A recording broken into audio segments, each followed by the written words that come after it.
ভাঙড়ের তৃণমূলের দুজন বর্ষিয়ান নেতা আরাবুল ইসলাম কাইজার আহমেদ তারা আপনাদের দলে কোনো জায়গা থেকে প্রার্থী হচ্ছে আমরা সূত্র বল। মানুষ সবসময় একরকম থাকে না, ভালো ভেবে ভালো কাজ করতে চাইলে সুযোগ পাওয়া উচিত আমরা মনে করি। সেই হিসেবে পার্টি বিচার বিবেচনা করবে।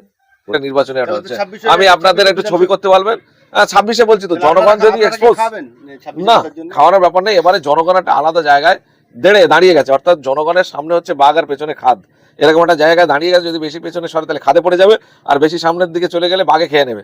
এই জায়গায় দাঁড়িয়ে লড়াই করে বাঘকে তাড়ানোর একটা জায়গায় তাদেরকে যেতে হচ্ছে, কারণ এসআইআরে তাকে বেনাগরিক করে এখানে দ্বিতীয় শ্রেণীর নাগরিক বানানোর চেষ্টা করছে, আর রোহিঙ্গা বলে বিদেশে ডিপোর্ট করার চেষ্টা করছে, আর নিজের গোরস্থানের জায়গাটা কেড়ে নিচ্ছে। মাটি দিতে গেলে ওখানে লাশ রেখে সার্টিফিকেট আনতে হবে, এরকম একটা জায়গায় আজকে এই সরকার, দুটো সরকার এনে আমাদেরকে, সাধারণ মানুষকে দাঁড় করিয়ে দিয়েছে।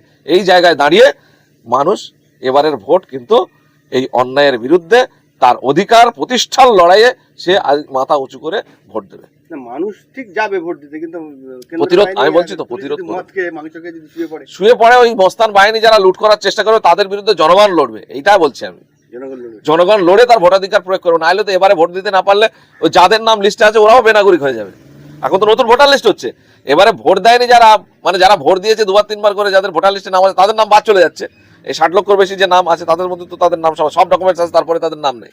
তাহলে এইবারের বারে যদি ভোট না দিতে পারে, তাহলে পরের বারে এই ভোটের মানে যে নতুন করে হবে সেখানে কিন্তু তাদের নাম ফের বাদ যাবে। সুতরাং এবারে মানুষ ভোট দেওয়ার জন্য যাবে, রুখতে পারবে না কেউ। আর আমরা নির্বাচন কমিশনকে যথেষ্ট চাপে রাখার সবাই মিলে চেষ্টা করছি। নির্বাচন কমিশনও চেষ্টা করছে যাতে ভিতরে, ভোট কেন্দ্রের ভিতরে যাতে এজেন্ডা বেশি দাপাদাপি যেটা দেখে নেয়, ছাপ্পা করে, সেইগুলো ভিতরে সিসি ক্যামেরা, বাইরে জায়েন্ট স্ক্রিন থাকবে। তাহলে জায়েন্ট স্ক্রিনে সাধারণ মানুষ দেখতে পাবে যে ভোটটা ঠিকঠাক হচ্ছে কিনা, কেউ ওখানে চাপ তৈরি করছে কিনা। ভোট কেন্দ্রে যেখানে ভোট হবে সেখানে ঢুকে গেল, সেইটা সম্পূর্ণ গোপনীয় ব্যাপার থাকবে, সেইটা জানে কেউ না, মানে দেখতে পারে। এরকম একটা পরিবেশ বলা হচ্ছে, কতটা করবে জানি না, দেখা যাক কি হয়। 26 বিধানসভায় ভাঙড়ে আমরা সূত্রবদ্ধ যে খবর পাচ্ছি যে ক্যানিং পূর্বর বিধায়ক যিনি আছেন তাকে ভাঙড়ে তৃণমূলের প্রার্থী করতে পারেন, এই প্রসঙ্গে কি বলবেন? আমরা খুব খুশি, তিনি অনেকদিন ধরে লড়াই করছেন এখানে, মানে ভাঙড়ের নওশাদ সিদ্দিকীকে হারানোর জন্য তিনি একদম শপথ নিয়েছেন। সেক্ষেত্রে তিনি যদি ভাঙড়ের মাটিতে ভাঙড়ে প্রার্থী হন, তাহলে জনগণের সুবিধা হবে তাকে একেবারে শোচনীয়ভাবে পরাজিত করার। এই সুযোগটা থেকে ভাঙড়ের মানুষ মানে বঞ্চিত হওয়ার একটা জায়গা ছিল, সেটা যদি উনি ভাঙড়ে দাঁড়ান তাহলে ওনার শোচনীয়ভাবে পরাজিত করার যে আনন্দ সেটা ভাঙড়ের মানুষ পাবে। বিধানসভার ভোট সম্পূর্ণ আলাদা, এখানে আমরা জিতেছি, সাধারণ মানুষ ঐক্যবদ্ধভাবে এখানে নওশাদ ভাইকেই আগামী দিনে বিধানসভার মধ্যে লড়াই করতে দেখতে চান। 2024 লোকসভা ভোটে কেন্দ্র বাহিনী এবং রাজ্য পুলিশ মিলিয়ে ভোট হয়েছে। রাজ্য পুলিশ আর কেন্দ্র বাহিনী এইসবগুলো আপনারা অনেকদিন ধরে ভোট দেখছেন, এই দিয়ে আর এই বলে কোনো কাজে আসে না। এদেরকে মাছ মাংস খাইয়ে ওই স্কুল বাড়িতে ঘুম পাড়িয়ে রেখে এখানে ভোট লুট হয়। এটা তো আমরা দেখেছি, পুরো কেন্দ্র বাহিনী দিয়ে 21 সালে ভোট হয়েছে, আমরা বুথ কেন্দ্রে ঢুকতে পারিনি, নেত্রাতে গিয়ে আমাদের পালিয়ে আসতে হয়েছে। তাহলে এসব বলে কোনো লাভ আছে? মোটামুটি রাজ্য এবং কেন্দ্রে, হ্যাঁ, রাজ্য আর কেন্দ্রে যদি সেটিংটা বন্ধ না হয় তাহলে ভোট যত কেন্দ্র বাহিনী এনে শুইয়ে রাখুক এই একই রকম ভোট হবে। অ্যাকচুয়ালি রাজ্য সরকার চায় তার যে দুর্নীতি সেন্ট্রাল গভর্নমেন্ট যাতে এক্সপোজ না করতে পারে, তার জন্য সে সেন্ট্রাল গভর্নমেন্টের সঙ্গে যোগাযোগ রাখে। আর সেন্ট্রাল গভর্নমেন্ট দেখছে যে রাজ্য সরকারের যারা সরকারে আছে তাদের যে এমপি আছে, সেই এমপিগুলো যদি আমাদের বিপদের মুখে সহযোগিতায় আসে, তৃণমূল কংগ্রেসের যত এমপি আছে তারা যদি তৃণমূলের পাশে থাকে, তাহলে তৃণমূল দলটা লোকসভাতে অনেক মজবুত হিসেবে থাকবে।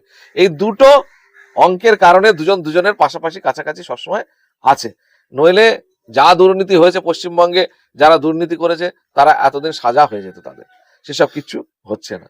আবার এই তৃণমূল যদি সঠিকভাবে তার জায়গায় লড়াই করে তাহলে বিজেপি 77টা সিট পেতে পারে না। তাহলে দুজনের সঙ্গে একটা পারস্পরিক সম্পর্ক জড়িত, যার কারণে আপনি যত কেন্দ্র বাহিনী এখানে বসিয়ে রাখেন, রাজ্য পুলিশ দ্বারা পরিচালিত হয় সেন্ট্রাল বাহিনী, এবং রাজ্য পুলিশ যদি নির্বাচন কমিশনারের আন্ডারে থেকে সে যদি রাজ্য সরকারের নির্দেশিকা অনুযায়ী চলে, তাহলে ভোট কি আপনার মনে হয় যে ফেয়ার অ্যান্ড ফ্রি হবে?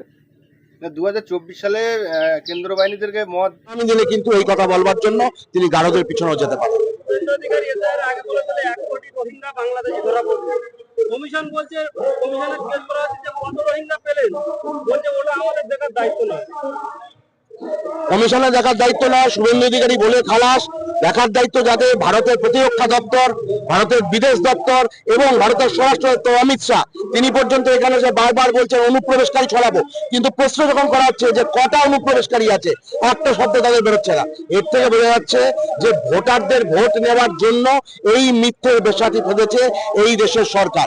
কিন্তু আজকে যাদের কাছে গিয়ে বলেছিল যে তোমাদের কোনো ভয় নেই, তোমাদেরকে আমরা এই দেশের নাগরিক করে দেব, সেই আমার মতুয়া ভাই বোনেদের নামও আজকে বাদ গেছে।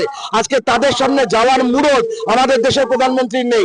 আমাদের দেশের প্রধানমন্ত্রী ভয়ের চোটে মতুয়াগড়ে যাচ্ছেন না, আমাদের দেশের মন্ত্রীরা ভয়ের চোটে মতুয়াগড়ে যাচ্ছেন না, কারণ মতুয়াদের নাম বাদ পড়ছে।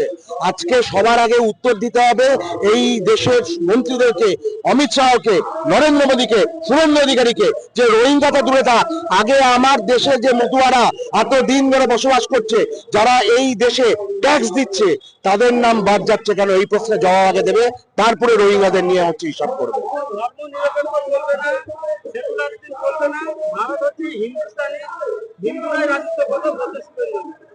দেখুন, শুভেন্দু অধিকারী যদি এখন নিজেকে এই দেশের সংবিধানের উপরে, এই দেশের আইন ব্যবস্থার উপরে মনে করেন, তাহলে তাকে অবিলম্বে চিকিৎসা করানোর প্রয়োজন আছে, তার ওষুধ খাওয়ার প্রয়োজন আছে। কারণ কোনো সুস্থ স্বাভাবিক মানুষ এই দেশে দাঁড়িয়ে বলতে পারে না যে আমি সংবিধানকে মানি না, আমি দেশের ধর্মনিরপেক্ষতাকে মানি না।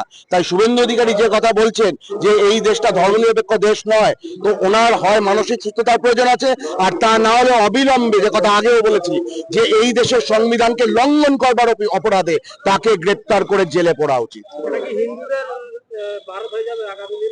দেখুন, আগামী দিনে হিন্দুদের ভারত বা মুসলমানদের ভারত নয়, এই ভারত স্বাধীনতার পর থেকে ভারতবাসীদের আছে, আগামী দিনেও ভারতবাসীদের থাকবে। বাবা সাহেব আম্বেদকরের সংবিধান অনুযায়ী হিন্দু, মুসলিম, খ্রিস্টান, বৌদ্ধ, জৈন, পার্সি, শিখ, আমরা সকলে মিলে যেভাবে আমাদের এই দেশের ধর্মনিরপেক্ষতার যে ঐতিহ্যকে আমরা বজায় রেখেছি, আগামী দিনেও আমরা বজায় রাখবো। একটা শুভেন্দু অধিকারী বলাতে এই দেশের ধর্মনিরপেক্ষতা ধ্বংস হবে না।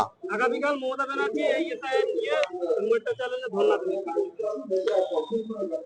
মমতা ব্যানার্জি ধর্ণা দেবেন, অবশ্যই তার সেই অধিকার আছে রাজনৈতিক দল হিসেবে এবং দেশের রাজ্যের সরকারের প্রধান হিসেবে। কিন্তু রাজ্য সরকারের প্রধান হিসেবে তার সব থেকে বড় দায়িত্ব সেটা হচ্ছে এটাকে সুনিশ্চিত করা যে এই রাজ্যের একজন নিরীহ ভোটারের নামও যেন তালিকা থেকে বাদ না যায়।